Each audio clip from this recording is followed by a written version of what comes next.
Wenige Strategiespiele haben so einen Legendenstatus wie Heroes of Might and Magic 3. Bis heute gilt es als das Maß aller Dinge im Rundenstrategie-Genre. Zeitlos, knackig fordernd und voller Geschichten, die Fans seit Jahrzehnten nicht loslassen. Genau da knüpft Olden Era an. Ein spiritueller Nachfolger, der den Zauber der Klassiker einfängt, frische Ideen draufpackt und die Brücke zwischen Nostalgie und Gegenwart schlägt. Auf der Gamescom konnten wir Olden Era 1 Stunde lang spielen und ausführlich mit den Entwicklern reden. Und was wir dabei rausgefunden haben, das erfahrt ihr jetzt. Du bist auf der Suche nach einem neuen Gaming-PC? Wir bei Krotos Computer haben uns auf eine besonders hohe Qualität statt Massenfertigung spezialisiert. Wir beraten dich individuell oder du stellst dir deinen Wunsch-PC in unserem umfangreichen Konfigurator selber zusammen. Schau einfach mal auf unserer Website vorbei. Die größten Vorbilder für Olden Era sind natürlich Heroes of Might and Magic 2 und 3. Spielmechanisch genauso wie optisch. Schon der Look katapultiert einen sofort zurück in die goldene Zeit der Reihe. Und die riesige Liste an Kartentemplates zeigt, hier wird's richtig vielfältig. Von knackigen Duellen bis zu epischen 8-Spieler-Partien ist alles drin. Aber auch Heroes 5 hat Spuren hinterlassen. Einige seiner Ideen wurden übernommen und clever weiterentwickelt. So entsteht ein Mix aus vertrauter Nostalgie und frischen Impulsen, der sich wie selbstverständlich ins klassische Spielgefühl einfügt. Die Entwickler zielen dabei vor allem auf Veteranen ab, die seit Jahrzehnten mit Heroes verbunden sind. Gerade mit Teil 2 und 3. Für sie soll Olden Era ein neues Zuhause werden. Gleichzeitig sollen aber auch neue Spieler sehen, warum die Faszination bis heute anhält. Mit viel Leidenschaft und einem klaren Plan wollen die Macher die Brücke schlagen von der alten Tradition zu einer neuen Generation von Strategiefans.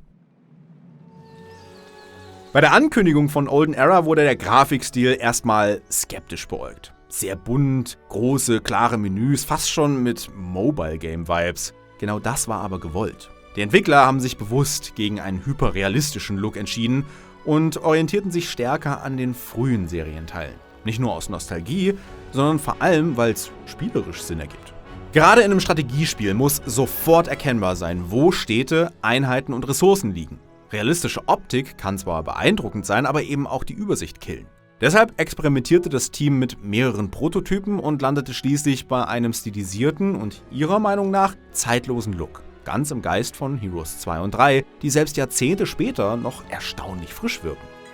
Wer mit der bunten Farbgestaltung von Olden Era nichts anfangen kann, bekommt Alternativen geboten. Standardmäßig ist die Spielwelt farbenfroh, doch die Entwickler haben die unterschiedlichen Vorlieben der Community im Blick. Deshalb gibt es verschiedene Farbprofile, von einer kräftig bunten Darstellung über eine abgeschwächte, dezentere Variante bis hin zu einer düsteren Optik, die besonders bei Fraktionen wie der Necropolis für Stimmung sorgt. Im Playtesting zeigte sich allerdings schnell, gerade in dunklen Biomen waren manche Einheiten schwer auseinanderzuhalten. Darauf reagierte das Team mit gezielten Überarbeitungen und will die Lesbarkeit auch in Zukunft weiter verbessern. Ein Prozess, der stark vom Community-Feedback geprägt ist und noch andauert. Am Ende verfolgt das Design ein klares Ziel, nämlich ein Spiel zu schaffen, das atmosphärisch wirkt und schön aussieht, dabei aber immer funktional bleibt. Ein Look, der heute anspricht und auch in 10 oder 15 Jahren noch überzeugen soll. Neben den Farbprofilen ist für die Community vor allem das Thema Modding spannend. Eigene Farbprofile lassen sich zwar noch nicht erstellen, die Idee traf beim Team aber sofort auf offene Ohren. Zum Release von Version 1.0 soll es bereits einen umfangreichen Karteneditor geben, der von Anfang an viele kreative Möglichkeiten eröffnet und im Early Access Schritt für Schritt weiter ausgebaut wird. Darüber hinaus planen die Entwickler eine echte Modding-Offensive nach dem Launch. Das Ziel, den Spielern langfristig größtmögliche Freiheit geben. Ob eigene Szenarien, Grafikexperimente oder völlig verrückte Projekte wie ein Heroes of My Little Pony. All das soll durch Modding nach der 1.0-Version möglich werden. Komplexere Inhalte werden bewusst ins Modding ausgelagert. So erlaubt der Karteneditor zum Beispiel nicht, eigene Fraktionen zu bauen. Das würde das Tool überfordern. Nach dem Full Launch soll aber auch in dieser Hinsicht die Modding-Community freie Hand haben.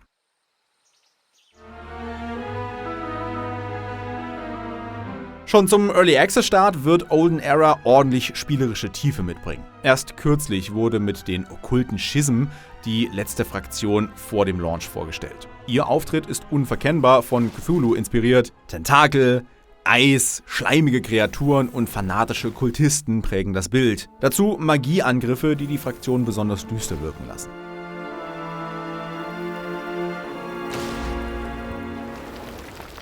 Auch die Dungeon-Fraktion kehrt in Olden Era zurück und bringt die vertraute Mischung aus Dunkelheit und Unterweltatmosphäre mit. Beherrscht von Dunkelelfen und ihren monströsen Verbündeten setzen die Dungeon-Städte auf skrupellose Magie und furchteinflößende Kreaturen.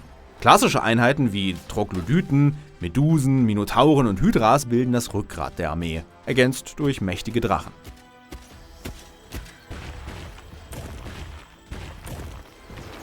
Die Sylvan wiederum stehen für die enge Verbindung von Natur und Magie. Waldgeister, Faune, elementare Wesen und der Phönix prägen ihr Erscheinungsbild. Ihre Fraktion vereint märchenhafte Anmut mit uralter Wildheit.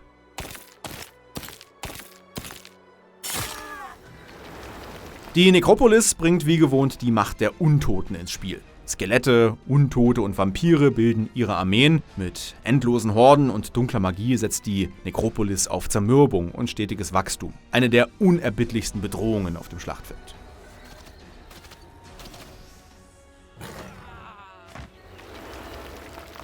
Die Tempelfraktion repräsentiert klassische menschliche Ritterarmeen. Engel, Armbrustschützen und Greifen. Auf Wunsch der Fans wurde sie auch wieder näher an die alten Heroes-Teile herangeführt. Ein gutes Zeichen dafür, dass die Entwickler auf die Kritik der Fans hören. Ganz anders tritt die Hive-Fraktion auf. Dämonisch wirkende Insektoiden und monströse Königinnen bilden hier das Zentrum. Sie setzen auf Schwarmtaktiken und stetige Verstärkung und übernehmen in der Kampagne die Rolle der zentralen Bedrohung.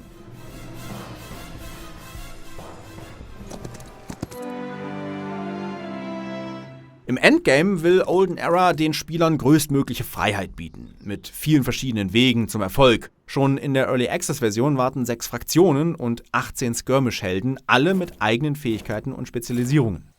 Ein zentrales neues Feature ist das Law-System, ein verzweigter Entscheidungsbaum, in dem gezielt Schwerpunkte gesetzt werden. Da nie alle Optionen gleichzeitig freigeschaltet werden können, hat jede Entscheidung spürbare Konsequenzen. Die Gesetze sind in 2 Kategorien unterteilt: Fraktionsgesetze, die Vorteile für die Stadt bringen, und Armeegesetze, die direkt auf Einheiten wirken. Viele davon lassen sich außerdem in mehreren Stufen verbessern. Die Tempelfraktion kann zum Beispiel Gesetze erforschen, die die Moral eines besuchenden Helden um 1 Punkt erhöhen oder sogar den Bau eines zusätzlichen Gebäudes pro Tag erlauben. Auch einmalige Boni in Form von Extramaterialien sind möglich. Armeegesetze greifen direkt ins Kampfgeschehen ein. So kann ein Gesetz das wöchentliche Wachstum der Greifen um 2 steigern, während ein anderes den Einheiten einen zusätzlichen Gegenangriff pro Runde verleiht.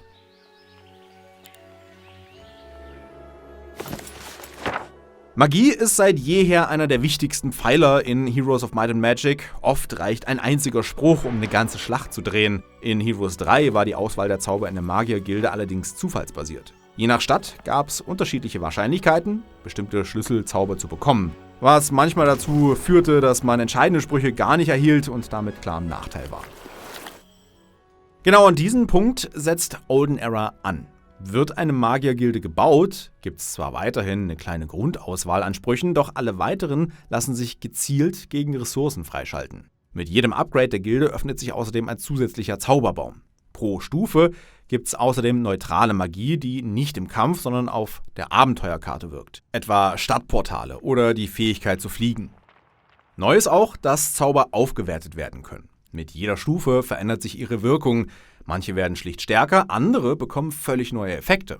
So bleibt das Magiesystem flexibler, weniger glücksabhängig und spannend bis ins Endgame. Auch die Heldenentwicklung läuft in Olden Era deutlich gezielter ab als früher. Bei jedem Levelaufstieg wählen die Spieler neue Fähigkeiten, die ihren Helden ein klares Profil geben. Das System ist in Basis-, Fortgeschrittene und Expertenfähigkeiten aufgeteilt. Auf der Basisebene gibt es kleinere Boni, etwa eine verringerte Anfälligkeit gegenüber Magieangriffen. Werden die weiter ausgebaut, verzweigen sie sich und öffnen zusätzliche Spezialisierungen. Auf Expertenstufe lässt sich der Spielstil eines Helden noch stärker verfeinern, bis er sich zu einem echten Unikat entwickelt. Dadurch kann es passieren, dass 2 Spieler zwar mit derselben Fraktion und demselben Helden starten, im Endgame aber völlig unterschiedliche Spielweisen verfolgen. Diese Spezialisierungen wirken sich massiv darauf aus, welche Strategien am Ende erfolgreich sind.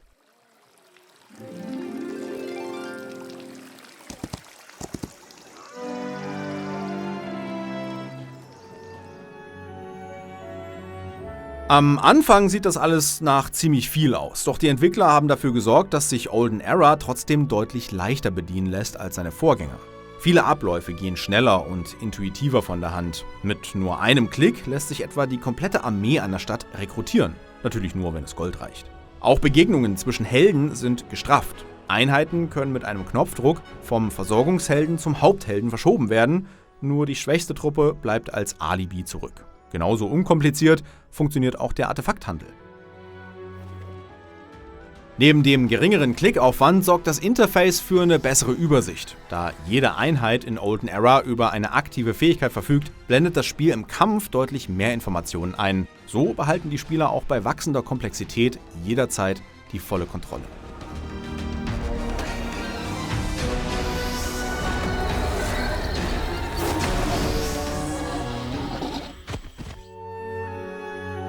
Am Ende will Olden Era mehr sein als nur eine nostalgische Hommage. Das Spiel versucht, die vertraute Magie der Reihe in ein neues Zeitalter zu führen. Mit 6 Fraktionen, einem flexiblen Magie- und Gesetzessystem, klarer Übersicht und spürbar komfortablerem Handling. Veteranen dürften sofort den Geist von Heroes 2 und 3 wiedererkennen, während neue Spieler einen einfachen Zugang zu all den Stärken finden könnten, die die Serie unvergesslich gemacht haben. Sollte es den Entwicklern gelingen, ihren Plan umzusetzen, könnte Olden Era genau das bieten, was sich viele seit Jahren erhoffen. Ein modernes Heroes, das sich für Veteranen wie ein vertrautes Zuhause anfühlen könnte und für Neulinge wie eine spannende Entdeckung.